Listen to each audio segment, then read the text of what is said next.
Questionnaire Design, Chapter 15, Business Research Methods. After studying this chapter, we should be able to explain the significance of decision about questionnaire design and wording, define alternative for wording open-ended and fixed alternative questions, summarize the guidelines for questions that avoid mistakes in questionnaire design, describe how proper sequence of questions may improve the questionnaire, discuss how to design a questionnaire layout, and describe criteria for pre-testing and revising a questionnaire and for adapting it to global markets.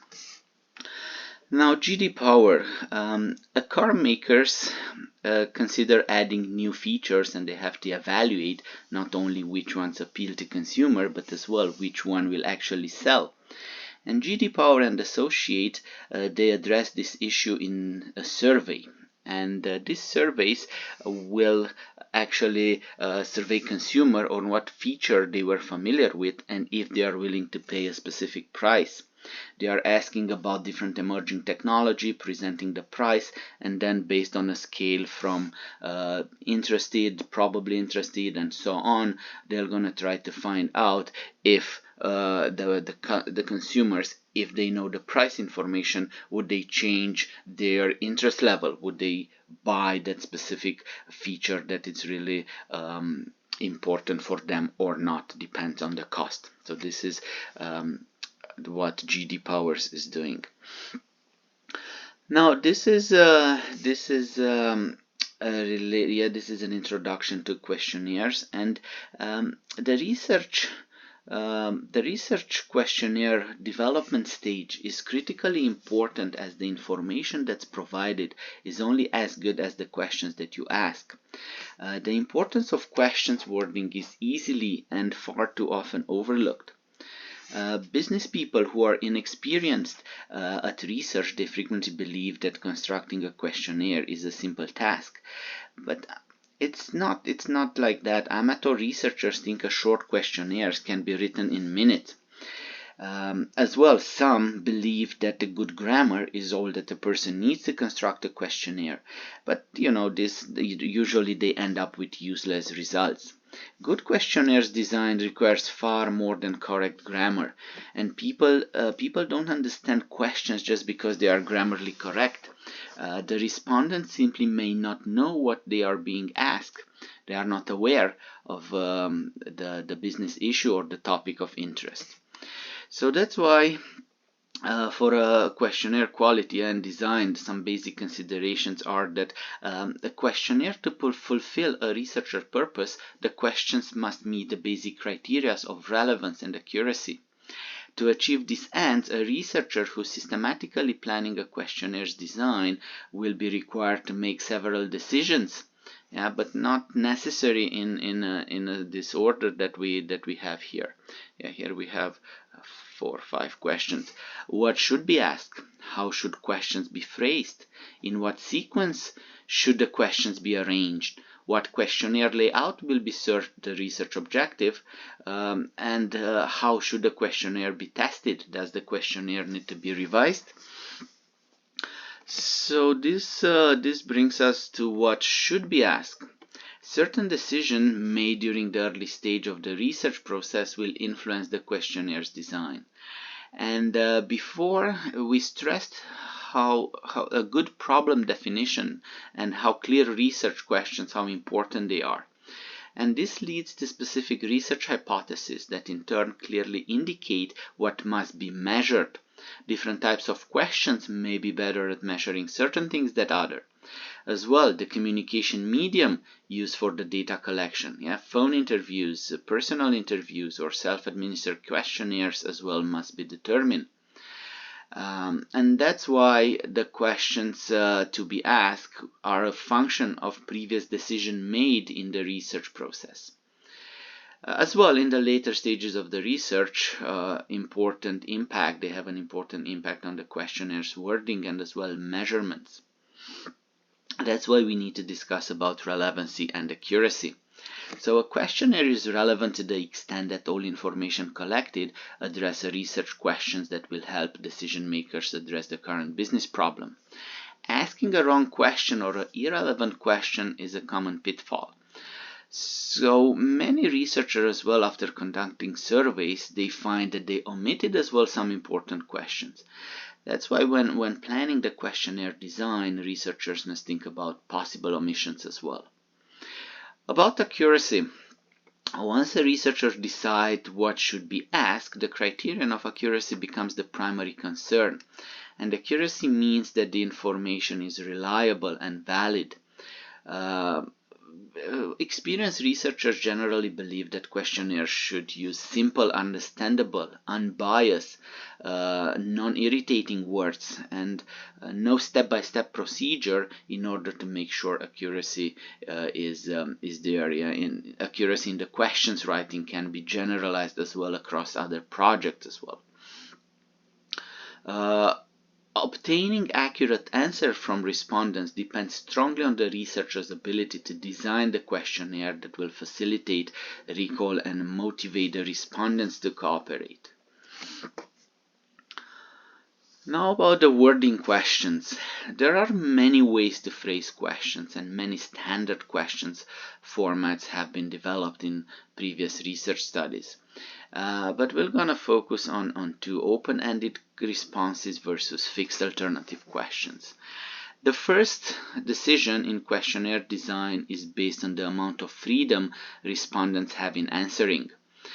Should a question be open-ended and allowing the participants freedom to choose their manner of response, or closed, where the participants choose their response from an already determined fixed set? So open-ended response questions pose some problem on topic and ask respondents to answer in their own words. Something like, what names of local banks can you think of? What comes to mind when you look at this advertisement? Or how would you describe your supervisor management style? This is one type. The other type, fixed alternative questions. Open-ended response questions are free answers, but the contrast, the opposite, with fixed alternative questions, sometimes called as well closed-ended questions, which give respondents specific limited alternative responses and ask them to choose the one closest to their own viewpoint. Something, do you use any commercial feed or supplement for livestock or poultry in 2020? Yes or no? Would you say that the labor quality in Japan is higher, about the same, or not as good as it was 10 years ago? And these are some fixed alternative questions. You don't have that many options. It's how you answer these ones. Now, both of this one came with advantages and disadvantages. Using open-ended response questions are the most beneficial when the researcher is conducting exploratory research, especially when the range of responses is not yet known. Respondents are free to answer with whatever is in their mind, and this type of questions can be used to learn which words and phrases people spontaneously give to free responses questions. As well, open-ended responses are valuable at the beginning of an interview. They are good first questions because they allow the respondent to warm up for the questioning process. The cost of administering open-ended responses is obviously higher than that of the fixed alternatives because editing, coding, analyzing the data is quite extensive. And each respondent answer is quite unique, so there are some difficulties in summarizing all the answers. But then you can use a scheme to code all the answer according to the research. Another potentially disadvantage of these open-ended responses is the possibility that the interviewer's bias will influence the answer as well. Most interviewers' instruction state that the answers are to be recorded verbatim. Rarely does even the best interviewer get every word spoken by the respondent. On the other hand, articulate individuals tend to give longer answers to open-ended responses questions. Now about about the advantages and disadvantages for fixed alternative questions. Fixed alternative questions require less interviewer skill, less time, and they are easier for the respondent to answer. This is because answers to closed questions are classified into standardized grouping prior to data collections. And we have standardized alternative responses to a questions and provides comparability of the answers, which makes way more easier the coding, the tabulating, and in the end interpreting the data. However, when a researcher is unaware of the potential responses to a question, fixed alternative questions cannot be used. And if the researchers assume what responses will be, but in fact is wrong, then they have no way to know the extent to which the assumption was incorrect. Unanticipated alternatives emerge when respondents believe that closed answers do not adequately reflect some feelings, for example, or they may make comments to the interviewer or write additional answers on questionnaires indicating that the exploratory research does not yield a complete array of responses. Respondents may check off obvious alternatives, for example, and do not see the choices that they would prefer. Fixed alternative questions may tempt respondent to check the answer that is more prestigious or socially acceptable than the true answer. But most questionnaires mix open-ended and closed questions, and each form has unique advantages and disadvantages for sure. Now about types of fixed alternative questions. The simple dichotomy or dichotomous questions requires the respondent to choose one of two alternatives. The answer can be a simple yes or no, or a choice between this and that. So I don't know, please give us information about your flight. Yeah? In which section of the aircraft did you sit? First class, business class, or coach class? It's a determinant choice question, for example. Sorry, this is a determinant questions. A simple dichotomy question is did you have overnight travel for work-related activity last month? Yes or no. This is yes or no. Determinant choice, yeah, this is the one that I said with first class, business class, or coach class. Several types of questions that provide respondent with multiple choice alternative, determinant choice questions. The next one, frequency determination question, is a determinant choice questions that ask for an answer about the general frequency of occurrence. How frequently do you watch news? Every day, 5-6 times a week, once a week, or never? Yeah, this is frequency. And checklist question allows the respondent to provide multiple answers to a single question, and the respondent indicate past experiences, preferences, and likely just by checking off different items. Please check if, I don't know, the following sources of information about investment you use on a regular basis. Personal advice from your broker, investment advisory services, conversation with other investors, or maybe web pages, or nothing, none of the above. These are checklist questions. Now, a problem with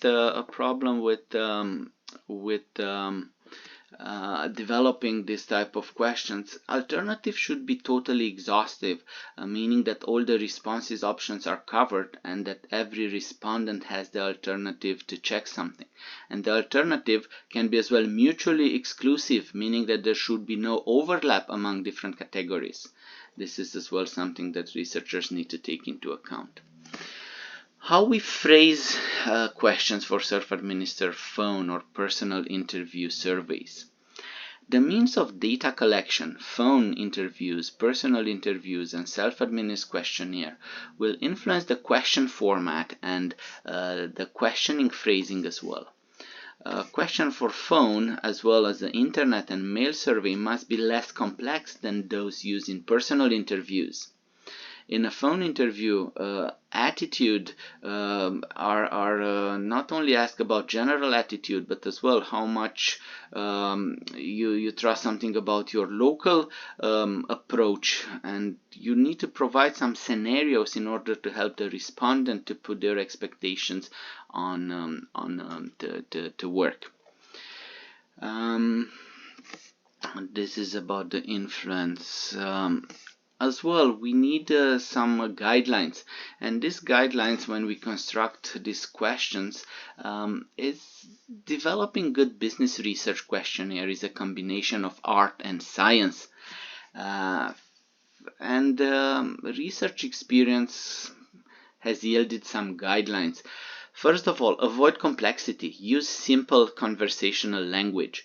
Words using questionnaire should be readily understandable to all respondents. The researcher usually has the difficult task to adopting the conversational language of people at the lower educational level without taking down the better educated respondents, for example. Not to be too long and confusing. To have should be short and to the point. Survey questions should be short and to the point. Avoid leading and loaded questions. This is the second one. Leading and loaded questions are a major source of bias, and the leading questions suggest or imply certain answers. It should be clear that the questions lead the respondents to some answers, and this is something that you want to avoid. Loaded questions, the third one, or where is it? A loaded question use a socially desirable answer or emotionally charged. The vast majorities of respondents maybe will choose the first alternative in these cases. Counter biases. Asking the respondent how often they use a product, for example, or they visit a store, leads them to generalize about their habits, and this an introductory counter biasing statement or a preamble to the questions that reassure the respondent that their embarrassing behavior is not abnormal may yield a truthful response as well. Split ballot techniques as well. Split ballot techniques is used when the expectation that two alternative phrasing of the same question will yield a more accurate total response that will a single phrase in the end. So this is the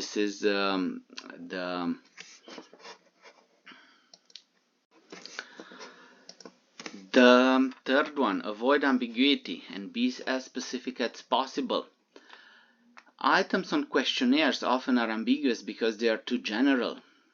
Consider such indefinite words as often, occasionally, regularly, frequently, many, good, and poor. Each of these words has many different meanings. So for one consumer, frequent reading of some magazine may be reading it, I don't know, every day, but for some another one may be reading it maybe once per month.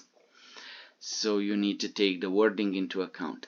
Avoid double-barrel items. A question covering several issues at once is referred to as a double-barrel question and should always be avoided. Making the mistakes of asking two questions rather than one is it's pretty easy. Do you feel our hospital emergency room waiting area is clean and comfortable? But again, or it's clean or it's comfortable. It's totally different. So you need to avoid this type of questions as well. Avoid making assumptions. Should a specific company, should General Electric continue to pay its outstanding quarterly dividends? Yes or no? This question has a built-in assumption that people believe that the dividend paid by a company are outstanding. Maybe they are not. Avoid burdensome questions that may tax the respondent memory. A simple fact of human life is that people forget, and researchers writing questions about past behavior or events should recognize that certain questions make serious demand on the respondent memory. And writing this type of questions requires a conscientious attempt to minimize the problems associated with forgetting. And the last one, make certain questions generate variance. We want our variables to vary. It's important that responses categories provide cover to the breadth of possibility, totally exhaustive, but as well critical that they yield variance across respondents, something that we need to take into account. So this is a survey. This is a survey about what citizens think about climate, and the climate change is a result of global warming and the role that human behavior may play in a topic that is frequently featured in the news. And this research was done in 2010 or 2011, and an online survey on 5,000 Australians. And they examine how Australians view the cause of climate change, what they believe, they trust when it comes to information about climate change. But the results of the study suggest that further research on human attitude about climate change is necessary. They should perhaps clarify the relationship between beliefs and attitudes toward climate change in order to make these links between them. So about sequences, about what's the best question sequence. The order of questions or the question sequence may serve several functions for the researchers. If the opening questions are interesting, simple to comprehend, and easy to answer, then the respondent cooperation and involvement can be maintained through the questionnaire. Asking easy to answer questions will teach the respondents the role and will build for sure confidence. Order bias. Order bias can result from a particular answer position in a set of answers from a sequencing question. In political election, in which candidates lack high visibility, such as elections for something, the first name listed on the ballot often receive the highest percentage of votes. Funnel techniques. Asking specific questions before asking about broader issues is a common cause of order bias. This one allows the researcher to understand the respondent's frame of reference before asking more specific questions about the level the respondent's information and the intensity of his or her opinion. Filter question. Asking a question that does not apply to the respondent or that respondent is not qualified to answer may be irritating or may cause bias. So including these filtered questions minimize the chance of asking questions that are inapplicable. Asking something before you have to make sure that you go in the right direction. And another form of filtered question is pivot questions that can be used to obtain income information and other data that the respondent may be reluctant to provide. So you need to be careful when you do these ones. Layout. What is the best layout? Good layout and physical attractiveness are crucial in mail, internet, and other self-administered questionnaire. For different reasons, a good layout in questionnaire design for personal and phone interview is as well important. And traditional questionnaire, the layout is neat and organized, and the instruction of the interviewer should be easy to follow. The rate of return can be increased by using money that might have been spent on incentive to improve the attractiveness and quality of the questionnaire. Mail questionnaire should never be overcrowded as well.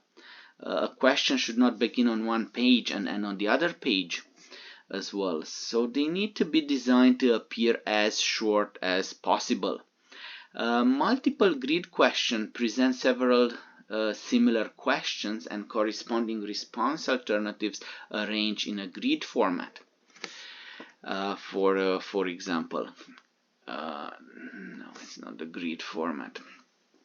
Experienced researchers as well have found that the title of the questionnaire should be phrased carefully.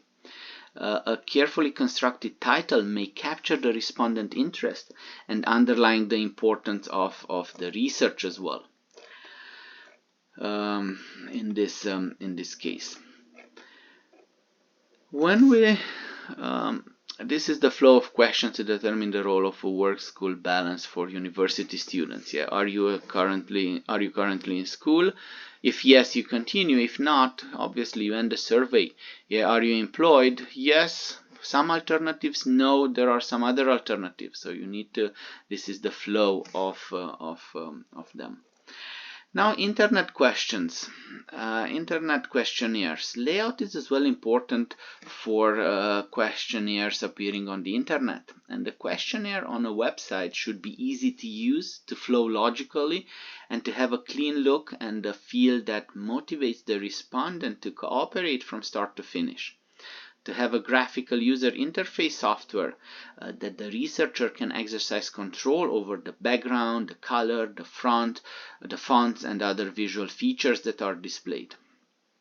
There are a large number of web publishing software packages, and SurveyMonkey is a really popular one, but you can create questionnaires as well in Google Forms and Microsoft Forms as well. So in Office that can be used with really nice features and high levels of sophistications. Layout issues. Even if the questionnaire designer's computer and the respondent's computer are compatible, a web questionnaire designer should consider several layout issues, whether the questionnaire will appear page by page with individual questions or group of questions, or maybe on separate screens, or maybe on a scrolling basis. The paging layout greatly facilitates the skip patterns as well. And respondent answers, how they filter different questions, the computer can automatically insert relevant questions on subsequent pages as well. The display as well should advance smoothly, like it's like a piece of paper, if it's a piece of some similarities. Push buttons, whether a web survey is page by page or a scrolling format or a push button with different labels, they should clearly describe the action that needs to be taken. And a decision must be made about, like I said, color, graphic, animation, and other features that are possible over in an online format. Because many internet surveys offer no visual clues about the number of questions to be asked, it's important to provide a status bar as well, some visual indicators how long that questionnaire is. Radio buttons. Many internet questionnaires require the respondent to activate or to answer by clicking that radio button for a response, like a push button and clicking on the alternative responses deactivates the first choice and replaces with a new response. Drop-down boxes. The one, it's space-saving device that allows the researchers to provide a list of responses that are hidden from view until they are needed.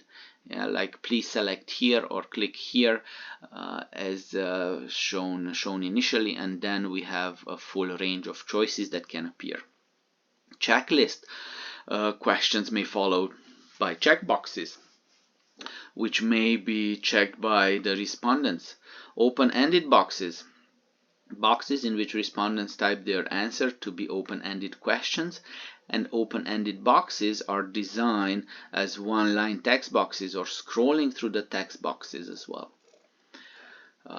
Is what we have. And pop-up boxes, the last one I think here, pop-up boxes are message boxes that can be used to highlight the important information and may be used to provide some privacy statements. In the end, you need to read all the legal stuff and then you accept it or not. Click yes for it. These are pop-up boxes, and here are some examples. Select the year, select the month, and when you click, they're gonna pop up some. Click here, and then you have all the options. What country, and then you have different options. Open-ended questions in a box. Scrolling the text box as well. That you can use radio buttons that we can see here at the top. Yes or no. Yes, you have only one option between them. Software as well that makes questionnaires interactive. Computer code can be written to make internet questionnaire interactive and less prone to errors. And the writing of software programs is, well, obviously it's not part of this course, but there are all kinds of functions that software makes possible, and we just to mention them briefly. Software can systematically or randomly manipulate the questions that the respondents see. Variable peeping software, allowing variables such as answers from previous questions to be inserted into the unfolding sections. Or randomly you can rotate the order of the questions, blocks of questions and response alternatives from respondent to respond. A questionnaire can be designed so that if the respondent fails to answer a question or answer it with an incorrect type of response, an immediate error message will appear. Yeah, this is called error trapping. With forced answering software, respondents cannot skip over questions as they do in the mail survey, and the program will not let them continue if they fail to answer the question. As well, some designers include an interactive help desk in their web questionnaire so that the respondents can solve problems they encounter in completing a questionnaire, and the respondent might email the questions to the survey help desk or to get live interactive real-time support through an online help desk as well.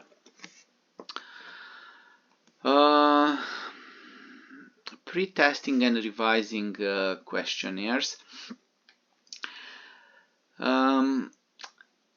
Rarely, if ever, the researcher writes only a first draft of the questionnaire. Usually the questionnaire is written, revised, shared with others for feedback, and then revised again, and it is tried out in a group, selecting on a convenience basis, and similarly, in the end, they're gonna figure out the one that ultimately will be sampled.